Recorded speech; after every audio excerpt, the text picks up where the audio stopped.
20 mai. Je vous porterai sur des ailes d'aigle. Pareil à l'aigle qui éveille sa couvée, voltige sur ses petits, déploie ses ailes, les prend, les porte sur ses plumes. Deutéronome, chapitre 32, verset 11.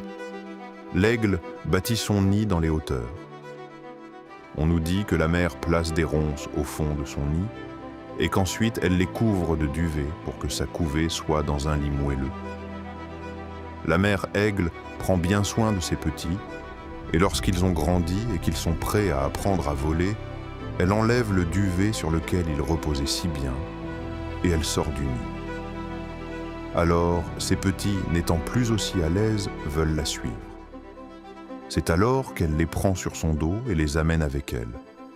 À un certain moment, alors qu'elle secoue ses ailes, elle laisse tomber ses aiglons dans le vide. Ils se sentent perdus, mais alors leur instinct leur enseignera ce qu'ils doivent faire avec leurs ailes afin de ne pas périr. Elle les surveille toujours, et lorsqu'ils se sentent fatigués, elle vole en dessous d'eux, les reprend sur ses ailes pour les protéger, et la confiance leur revient. Quelle belle image du chrétien que le Seigneur a sauvé.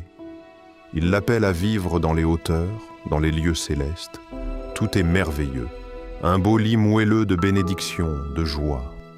Nous vivons en la présence de Jésus, nous n'avons aucune crainte, nous le sentons si près.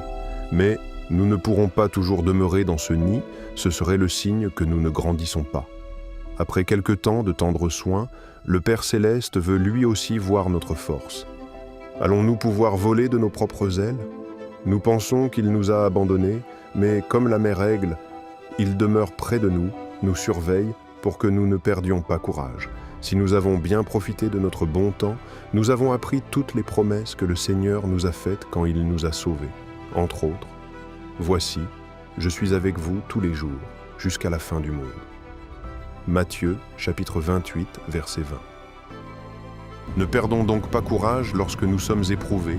C'est là que notre Sauveur peut voir notre amour, notre fidélité, notre sincérité. Il nous portera sur des ailes d'aigle.